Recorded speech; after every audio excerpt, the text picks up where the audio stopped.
This podcast is sponsored by nobody. Hey dudes, welcome to Splat from the Past, the only 80s themed horror and sci-fi show where things can get totally radical. Now today, I will be welcoming a very talented singer and actress. I am talking about Sara Melson. Sara played Coreen, the girl who gets smothered with a huge band-aid in the 1992 horror cult classic, very underrated cult classic, I should say, Dr.Giggles. And she's been in a lot of great stuff besides Dr. Giggles. She was on The Wonder Years. She was on Married with Children. She was on Murder, She Wrote, Beverly Hills 90210. She had a recurring role. And she's a very talented singer. Go check out her music videos on her YouTube channel, and you will be blown away. She's got such a wonderful voice, and it's going to be great to talk to her today. It's only the second week of Halloween, October. It's ticking away fast, and it's been a fantastic month so far. And it's just going to keep getting better from here. And rest in peace, Robbie Coltrane. Oh my God, funny English comedic actor. Loved him in National Lampoon's European Vacation, Nuns on the Run, The Pope Must Die, Let It Ride with Richard Dreyfuss. He's really funny in that movie. And a tragic loss to the business. Rest in peace, Robbie Coltrane. So yeah, here is my interview with Sara Melson. Hi, Tommy. How's it going? It is going spectacular. How are you today, Sara? I am well. Thank you very much. This is such a great honor. Thank you for taking the time today. Of course. Yeah, it's very fun what you're doing. I love it. Oh, thank you. So, going back in time, did you gravitate toward acting and music early on in your childhood? Oh gosh, yeah. I sure did. That was my main thing, singing and acting and dancing. I was kind of what you'd call the triple threat Broadway kid, Yeah. Did you do a lot of school plays and community theater? Oh, I sure did. Yep. You got my number. Musically, who did you grow up listening to? Well, I mean, I really, like I said, loved musicals, and so I was obsessed with, soundtracks for musicals, like Annie and, West Side Story and, all the old musicals, Yeah. Chorus Line, and then I also was very into my parents' record collection, which was sort of like the classics. Like when I say the classics, I mean, the greats of pop and rock and the Beatles, the Stones, Carole King, James Taylor, Dylan, Yeah. Morrison, Bowie, the band, Led Zeppelin, the list goes on and on. But, I mean, I was raised, on that music from, day one, So Oh, yeah. I was, in the womb, basically, yeah. Love them all. They had very good taste in music, so I was lucky growing up. Yeah. Do you remember your first album you ever bought with your own money? You know what? You're going to laugh. I think it was Grease, the musical Grease. Oh, I'm not going to laugh. I love that soundtrack. Right? It's so awesome. I feel like it was Grease or Saturday Night Fever. It was one of those two. I think it was Grease. Yeah. One of the Travolta movies, yeah. Yeah. I feel like I was really obsessed with that musical. How about first concert? My first concert was REM. Ah, love it. Did you probably saw them when they were at IRS Records and they did Radio Free Europe? Yeah, exactly. Mm-hmm. Yeah, Yep. Before they got the crossover success. Mm-hmm. That's exactly. Yeah. Yeah, totally. That's amazing. It really is. I know. Yeah. Are you born and raised in Indiana? No, actually, born in Michigan. Michigan, raised in Indiana, so Midwest, that does count as Midwest. But yeah, I mean, I moved around the Midwest as a kid, so lived in a few different places. Nice. So after yeah, how about yourself? I'm born and raised in San Francisco. Oh, nice. Awesome. Yeah, Awesome. California boy, I thick and through. I love San Francisco. Yeah, it's great. Used to be, it's changed now, but that's a whole nother story. Yeah, right. So after high school, you attended Harvard University studying English. Did you do any theater there? I did. I did a ton of theater there, actually. A ton of theater there. Yeah, I did. They actually have a program with a really amazing theater in Cambridge called the American Repertory Theater, and the head of that program was a guy by the name of Robert Brustein, and he had come from the Yale Graduate School of Drama before that, and his main two people that he was a mentor to were Meryl Streep and Dustin Hoffman. Right. And so he was my mentor at Harvard, so that was pretty cool. Yeah. I had really good training there and, really amazing experience. I actually was in a play with Matt Damon. Oh, nice. Yeah. Is he your only classmate that went on to become successful in acting? There was a girl ahead of me a couple years, Mira Sorvino. Oh, yeah, Mira. Yeah, Mira Sorvino. Yeah, so she was ahead of me a couple years, and then Natalie Portman was behind me a few years. But Matt and I were in the same class, so. Very cool. Did you do music while you were there too?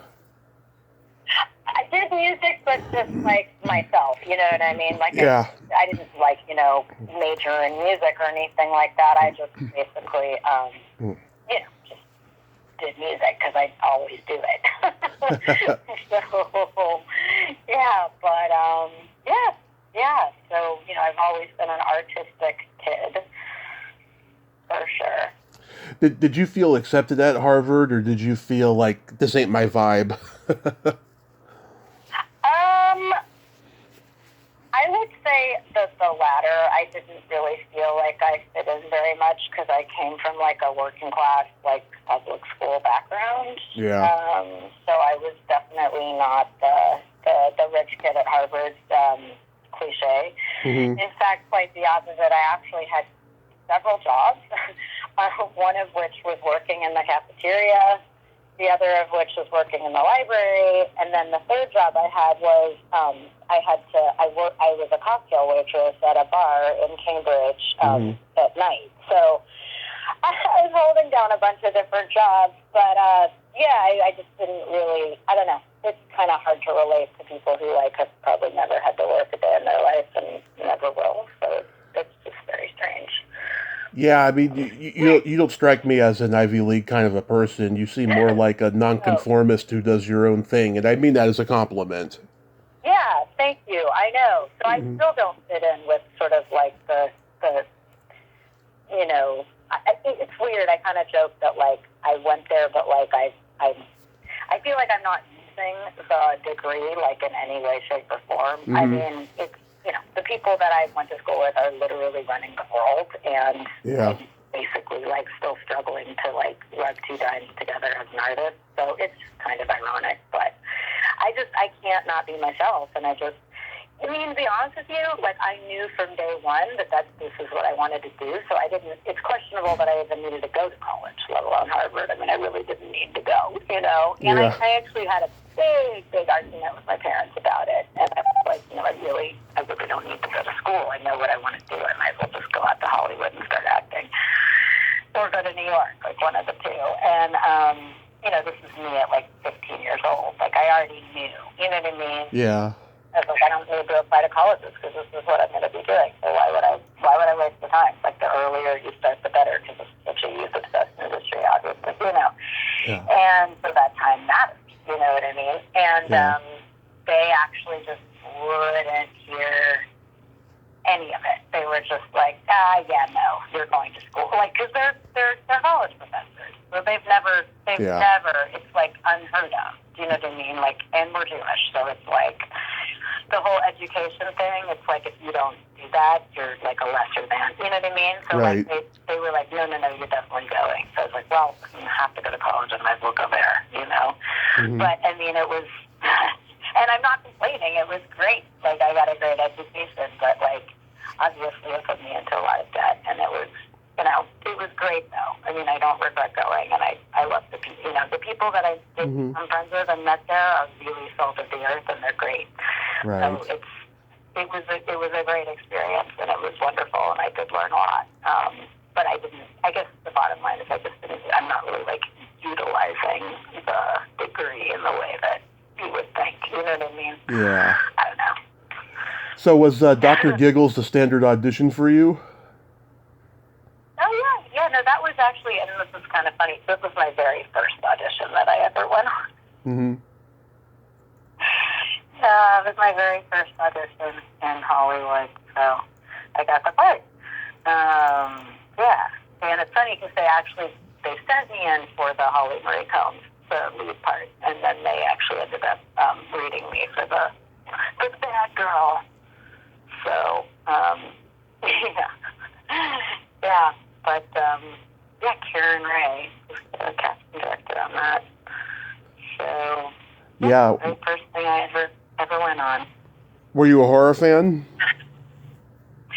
I was a really big horror fan as a kid in high school. For some reason, I lost the obsession with it later on in life. I feel like, I don't know, there was something about it when I was like a kid that just was like so fun. And then I sort of got, I don't know, I just got less enamored with it as time went on. But I mean, I get the obsession. Like, I really, really get it.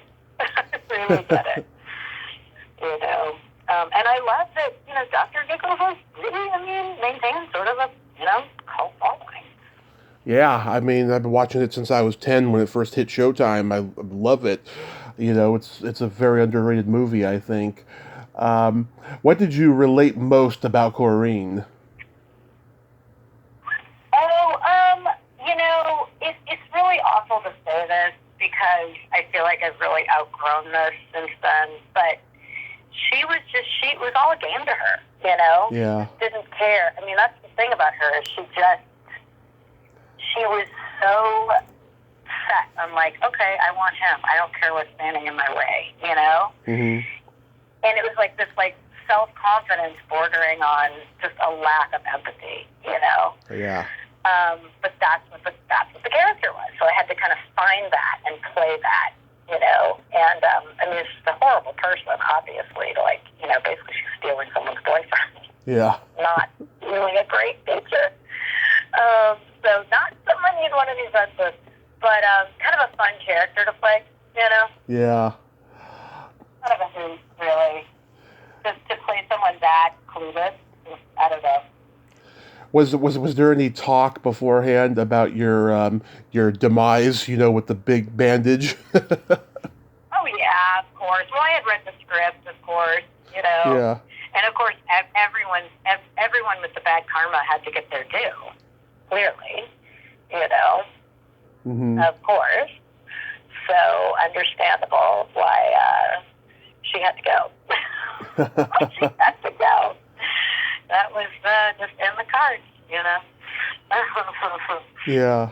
But it was fun. It was a very fun shoot. It was up in Portland, Oregon, and really bonded with all the people on the set, even the people like on the crew and behind the scenes, and the costumer and I were still good friends. And yeah, it was just so much fun. It really was.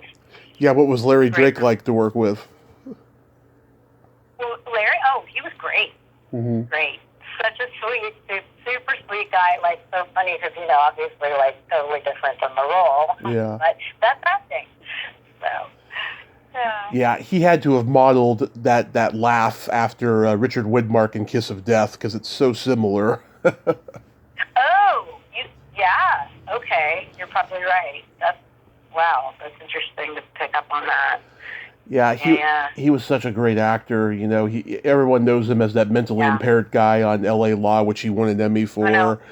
Yeah, LA Law, exactly. and he had that I scene, know. and of course he had that scene in The Karate Kid where he's the redneck tailgater with those two guys. They won't move the beer bottles, you know, off Mr. Miyagi's Jeep. Oh, Yeah. I don't remember that. Okay. Wow, you are a trivia expert. Yep. Wow. I had a bad experience meeting Holly Marie Combs at a convention once. What was your experience with her? Oh, she's great. She and I actually became roommates after that movie for about 6 months. I lived in her place. Yeah, she's great. She's really awesome. Really, really wonderful person. And, you know, she's an example of someone who really from childhood has just been with, you know, one of these, like, stage moms, you know, who's just been pursuing acting, like, from day one, like nothing else, you know? Yeah. So it's kind of interesting because I came from such a different background. Yeah, we really hit it off. We really hit it off. She's great. She's terrific. Yeah, and, you know, Glenn unfortunately passed away. Mm-hmm. Yeah. Yeah. Really sad. Yeah, no, she just didn't have any interest in anything I had to say, so it was not a good experience. But do you remember anything about Dougie Doug, who played Trotter? Oh yeah. Oh, he's fun. He was a hoot. Yeah, he was a real sweetie too. I mean, everybody was great, you know. Yeah, he was great in Cool Runnings. Oh yeah, for sure. For sure. Do you have a favorite kill in the movie? Say that again? Do you have a favorite kill in the movie? Oh, favorite kill? I can't say that I do. What's yours? I love it when with Michelle Johnson in the stomach pump. Oh my gosh! Right. That was so morbid and evil. I love it. That was so creepy. Ew. Yes. Yeah. Yeah. Yeah. Yeah, it's like it's like go with the flow. So to speak, right? Ew. Oh Yeah. my God, I know. It's Oh God, I know. It's so gross. It's one thing I miss about slasher movies is that the killer, like Freddy Krueger or somebody, would have these cheesy one-liners to punctuate the killing. I miss that. It's gone now. Oh my God, exactly. Yes, I know. It is really funny. But I know the cheesy one-liners. I mean, that's what kind of makes the movie, you know? Yeah. Did they let you keep the hookah? Oh no. That was a cool hookah bong. It looked like a saxophone. I know. It's really funny. Oh my gosh. Yeah. I remember the episode you did of the Wonder Years.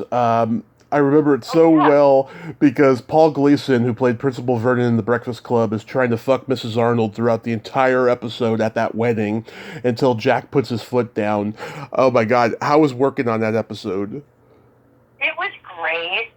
I loved the Wonder Years. I loved, you know, Brad and everyone were just amazing. The writing is amazing, obviously. Mm-hmm. Yeah. So, yeah. I mean, it was great. It was super, super fun. Totally. Yeah, another guest of mine was in that episode, Mandy Ingber. Oh yeah. Yep. Mhm. She's a big hookah, not hookah, yoga instructor now. Is she really? Oh yeah. You know that I also teach yoga. Yeah. Well, her biggest claim to fame is that her number one client is Jennifer Aniston. Oh, that's a pretty big client. Wow, that's a good one. That's a really good one. Oh my God, that's a good one. Wow. Yeah, everywhere she goes, she has to mention it. Everywhere. Oh my God, that is a good one. Wow. Yeah. No, I mean, I love yoga. It's like changed my life dramatically. Yeah. Then you did an episode of my favorite sitcom, Married with Children. That must have been a lot of laughs. Oh, was that your favorite sitcom? It's so funny. funny. It is. But I'm very body. Well, yeah, it's a great. It was so much fun, and I love Christina. She's great. You know, it was just I had some great experiences acting just on really the classic shows. You know what I mean? I was on 90210 for a while. Yep, which I want to ask about. Oh yeah. No, I mean I feel like really lucky for that. For sure. And, I'd like to get back into acting. It's been obviously many years since I've done it. And as you noticed, I never really got past high school in the roles there. So, I feel like, okay, I could do some adult parts now. I noticed in that Married with Children episode, Andrea Elson from Alf was on it. That's a great way to break away from a family sitcom like Alf. Oh, right, exactly. You know who else was on that was Joey Lauren Adams. Yes, she did a couple episodes actually. Yeah, so she and we knew each other from before. And actually, speaking of her, so I actually came really, really, really close to being in Dazed and Confused. Oh, yeah? And I went in there for like 5 different callbacks, and then I never did get it, which was a bummer. But but I pretty much worked with everyone in that movie, though, on different shows, Yeah. Like I worked with Adam Goldberg on a pilot, a show about bike messengers. That never really went anywhere, but it was him and David Arquette, and it was called Double Rush, and it was about bike messengers, and it was took place in New York. It was a great show. It was super funny, but a lot of times that'll happen. You'll be all excited, and it'll be a new show, and then it'll just never go anywhere. You know? Yeah. Yeah. When you knew Joey Lauren Adams, did you know her when she was dating Kevin Smith? Yeah, I did. I love Kevin Smith. I love his movies. He's one of the reasons I started this podcast because I went to a screening of one of his movies, and he gave this speech, and he mentioned podcasting and all that, and I was aware of it, of course, and I made an attempt to try it before, but it wasn't until I saw this speech that it motivated me. Oh yeah, definitely. He's amazing. He's really amazing. I think he has the new. Aren't they remaking? I think he has a new movie coming out. He just came out with Clerks 3. I wasn't a big fan of it. I was too sad and too close to home for me. Okay.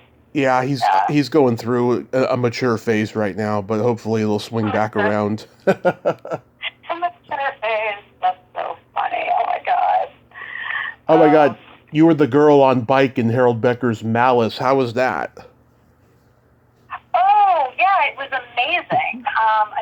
Gordon Willis, who's one of the greatest, he shot the Godfather movies, one of the greatest directors of photography of all time. So he shot that. So that was kind of an honor. He's passed away now, but it was really cool to have footage of me shot by Gordon Willis. So really neat.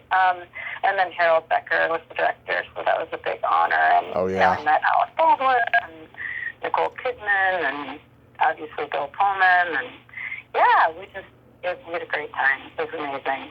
That was shot in Northampton, Massachusetts. Wow, nice.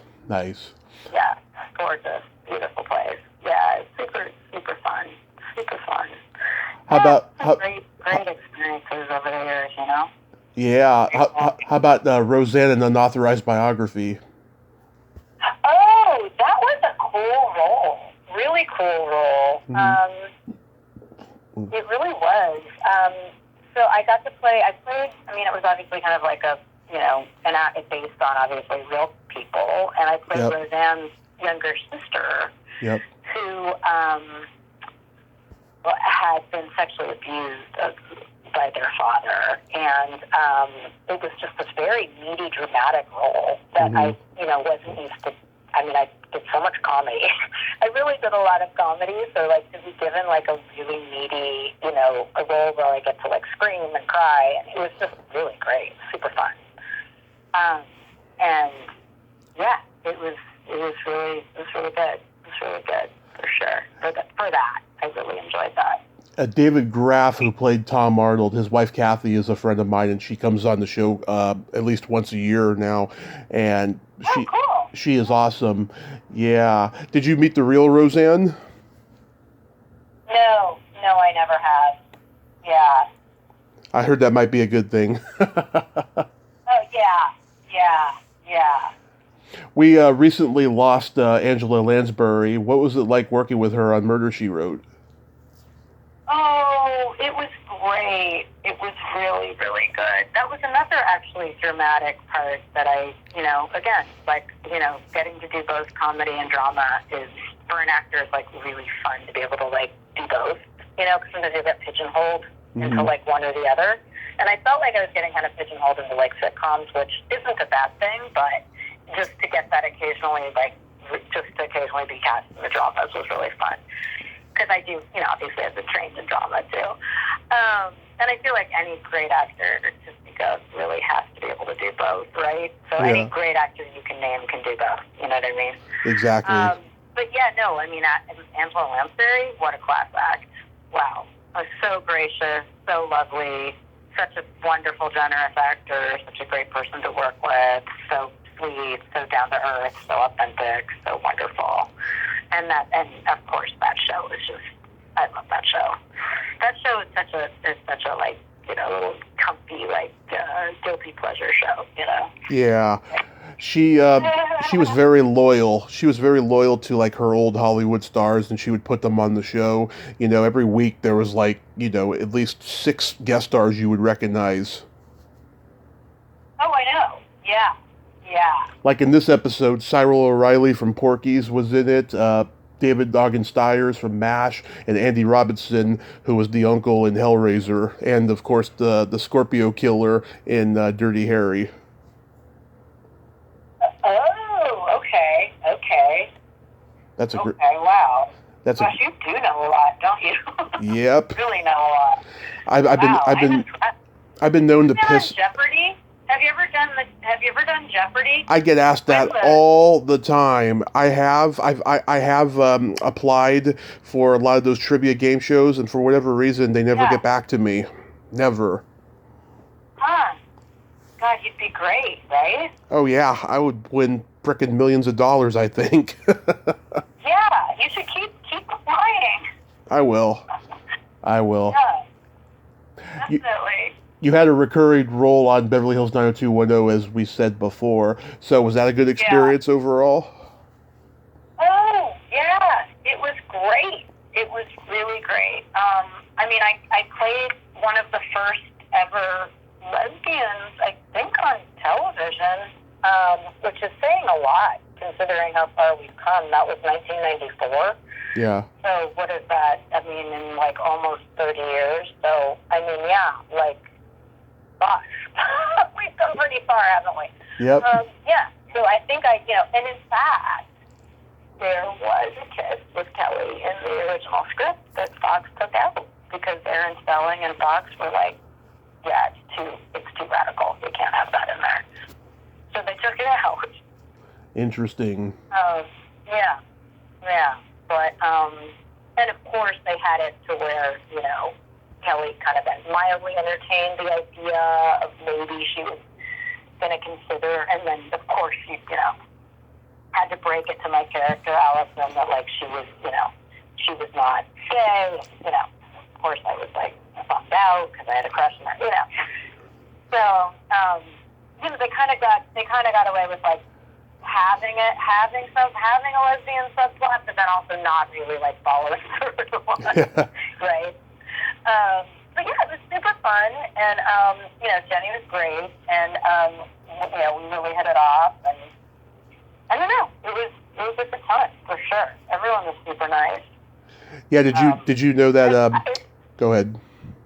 Oh no, I was just going to say that this is kind of funny. So I wasn't actually, I know everyone in the world at that time was like obsessed with the show, but for some reason, it had been one of those like holes in my pop culture where I just had never, you know how you just kind of skip something and you're just like, oh, it's too late now, I'm not going to be able to catch up. Right. So I had just never even like seen the show when I was on it.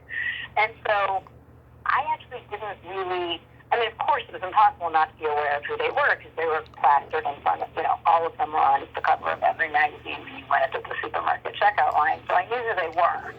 But I didn't exactly know, like, their characters' names or, like, any plots or anything about the show. And so when I got there to work, and I was, like, there's, like, a makeup trailer where you go in and you're getting your makeup done with everybody, and everyone's in a line getting their makeup done. And it was just, they couldn't believe that I didn't know, like, I had to, like, meet them individually, and, like, they would tell me what their character's name was, and they were so fascinated by me because I think they had never met anyone, like, especially, like, of that age group who, like, wasn't obsessed with the show, Yeah. And so they kind of were, like, they were more fascinated with me than I was with them, because it was, like, I was, like, a zoo animal to them. Right. It was very funny, like, they were just so enamored with me because I think they just had not, it was refreshing to them that, like, someone wasn't, like, geeking out on them because I just didn't follow the show, Yeah, Jenny Garth and Tori Spelling, they have a podcast where they interview all their, like, 90210 co-stars. Oh, okay, I didn't even know that. That's cool. Yeah, I think they're keeping it on the down low, but I have heard at least one episode with another guest of mine recently. So yeah. Oh, okay. All right. So is music your full focus these days? Yeah. Like I said, I'm entertaining the idea of going back into acting, which I think would be good now because there's a lot of great content. I mean, there's just a ton of great content now that there really wasn't before. There was very limited content when I was doing it. Because, if you think about it, there was, 5 or 6 channels on TV, and that was it. Mm-hmm. I mean, it's really mind-boggling to think about the difference between that and now. But that's what it was like. It was like there just wasn't a lot on. Everyone watched the same shows at the same time. Kids now, they would be like, what? It's impossible. To explain that is almost like saying, remember when dinosaurs roamed the earth? But, that is really how it was. Yeah. So I subscribed to your YouTube channel and I watched your music videos. I enjoyed... Yeah, I enjoyed the Never Been Hurt video and song. It's so beautiful. I mean, the whole video is just velvet, and the song is velvet. Do you self-finance your own videos? I do. Yeah, I mean, I was signed to a record label for a number of years. It's called Network, which is a label out of Canada, and they had a lot of indie artists on there. I was on there for a while, and actually did an older version of Never Been Heard. The original, demo version of that song ended up on the record. And that video was, my videos when I was with the label were financed by them. But then being an independent artist now, yeah, I totally finance my own videos. And I try to do them kind of on the down low, guerrilla style. Actually, that Never Been Heard one was shot over COVID. Mm-hmm. As was the video for Walk Softly and the video for State of Ease. So I did 3 videos over the pandemic in the last 2 years, and they were all those 3 were basically shot with just me and the director. So it was to be COVID safe. It was just one person, the director, in a mask shooting me, and that was it. So no crew, no nothing, Yeah. But they all turned out really good, considering we're talking super low budget, but they all look really high budget, Mm-hmm. So it's just because we picked really amazing, and I'm lucky to live in a gorgeous location where, things. And then my friend has a drone, so we had the drone shots first, the reviews, and I mean, the drone going over the ocean and the cliffs, it looks like $1 million, you know. Yeah. Oh, they just looked beautiful. I also watched Be With Thank You, you. and your newest one, Alley Cat. I just loved it. Oh my God, I directed that one. Really? How'd you like directing? I mean, I loved it. So the DP, the guy who shot it, it was really like him and I sort of came up together with the concept. It was very much a team effort.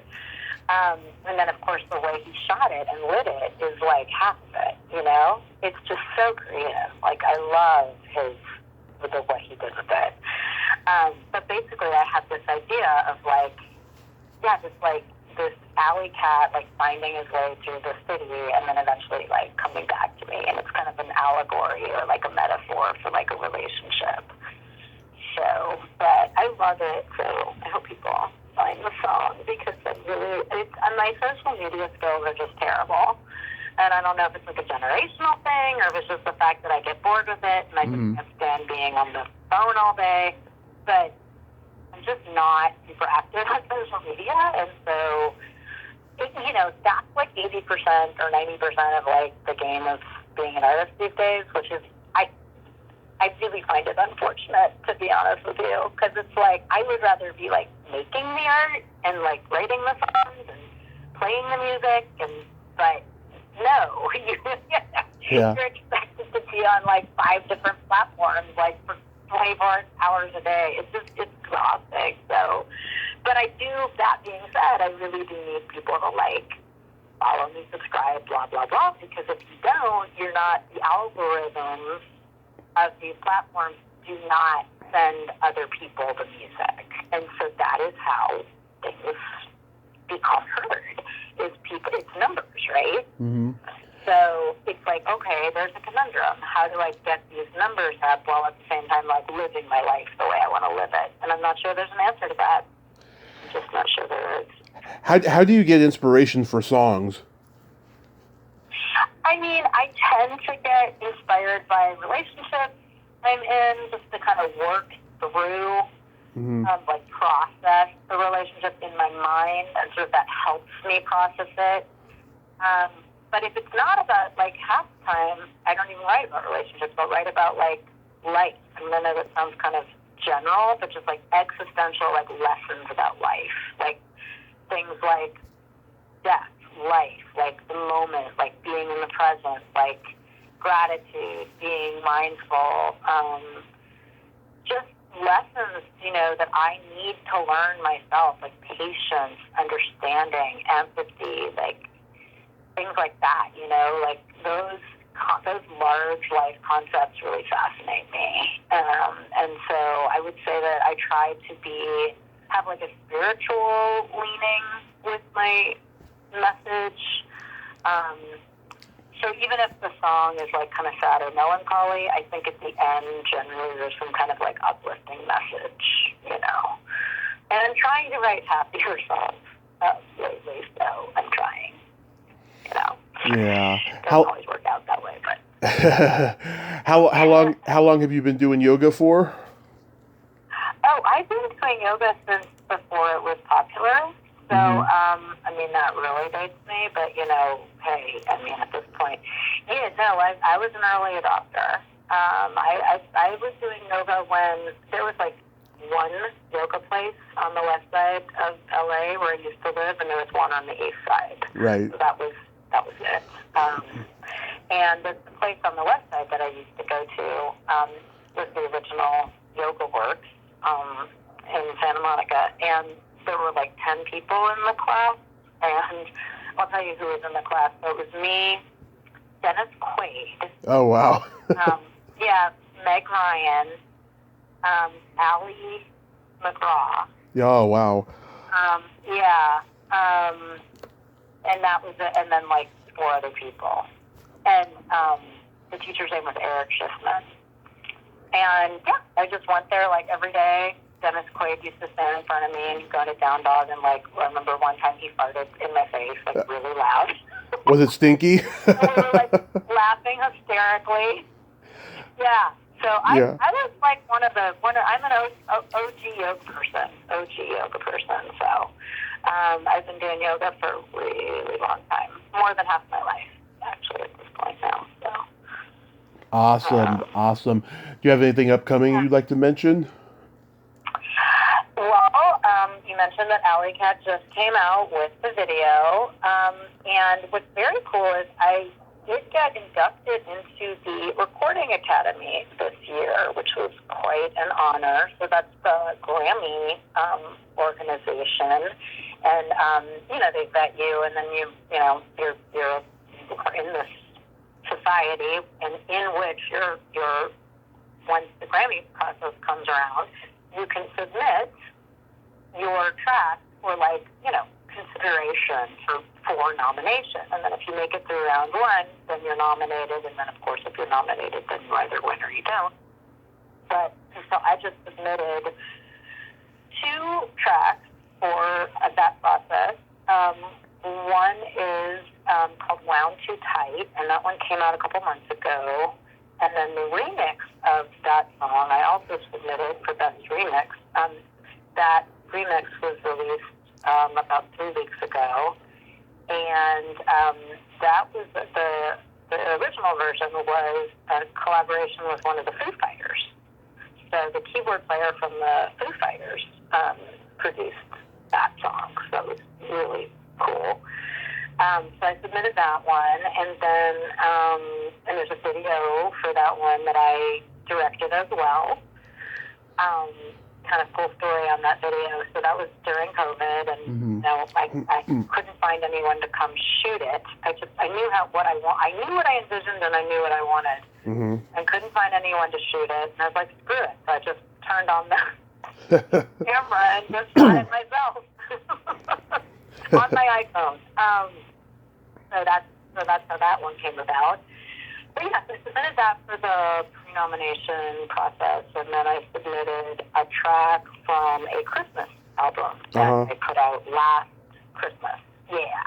The Christmas record, by the way, guys, is called Christmas Lullabies, and it's a beautiful record of my interpretation of classic, covers of Christmas songs, and it's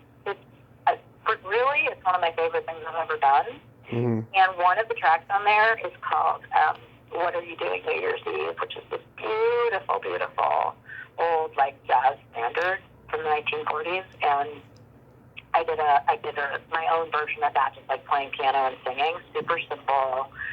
And I submitted that one for the Grammy process. So we'll see what happens. It's a total long shot, and obviously people who are submitting on labels have a giant budget to take out big ads in Billboard magazine, which I'm not doing. But, hey, if you're a Grammy voter and you're listening to this, find it.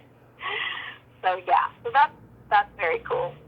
And then I'm just recording a bunch. I'm recording a bunch of new music right now. So kind of in the hibernation phase where I'm working on the actual music. And then I want to get back out there and start auditioning and doing acting again. So I'm pretty busy right now. I hope you get to do that. I really do. Thanks. Yeah, for sure. All I need is really just a good agent again, because I had a great agent. I was with William Morris and all of that. So I have to get back into the game, as they say. But yeah, that would be great. So really quick, we got to play my secret silly game. This is a series of silly slumber party questions. It's no win or lose, just benign fun. And how the game works is I ask you the question, you answer it, and then you ask me that exact same question and I answer it. And feel free to comment. Okay. Feel free to comment on answers because they'll be funny. All right. Okay, Sarah, are you ticklish? I am very ticklish. Are you ticklish? I am so ticklish that if you tickle me without warning, I'll hit you in the groin. That's hilarious. What's your favorite part of the body? Oh my gosh, favorite part of the body, the eyes. That's a popular one. Yeah. How about you? What's yours? The belly button. Oh, okay. What color are your toenails painted? They are never painted. I do not wear toenail polish. How about you? Right now they're not painted, but last time they were purple with sparkles. I like to go elaborate. Oh, that's fun. That's fun. What would you say is your best personality trait? Um, humor. Yeah. How about you? I have empathy and I have no filter. That's good. Those are both good. Mm. And then my favorite question, is there a stinky smell that just makes you gag? I'm imagining it's Dennis Quaid's fart. I don't remember, but I remember it being bad. Yeah. Is there a stinky smell? Oh, yeah. Plenty. Like, just stinky garbage, I guess. Oh, you know what? Leaf blowers. Ugh, I hate the smell of that toxic gas. Oh, yeah. Gross. Yeah. What about you? That's a new one for me. It's either farts or feet. Okay, both valid. Classics. They're classics. Hey, I got a joke for you. Okay. What do you call a boy that doesn't masturbate? Ooh, don't know. What's the answer? A liar. Oh, that's hilarious. That's a good one. Thank you. Sarah, thank you so much for coming on today and sharing these great anecdotes. I love your energy. You are just so awesome. And I hope you get some acting roles again, and just have a happy holiday season. Be safe, and I'll continue watching your videos when you put out new ones. Thank you so much. I really appreciate the support. It means so much. My pleasure. My pleasure. Okay, you have a great day. You too. Thanks. Okay. Bye-bye. Thank you. Bye-bye. Well, there you have it. Sara Melson. Ain't she a sweetheart? Oh, what a great lady, huh? And I just love her energy. She's so bubbly and so giggly. I love that. I enjoy talking to her. I hope she makes a comeback because she's a very talented lady. Go watch Mr. Giggles for proof. Well, until next time, this is Tommy Throwback Kovac saying there's no shame in living in the past because the present sucks. Later, dudes.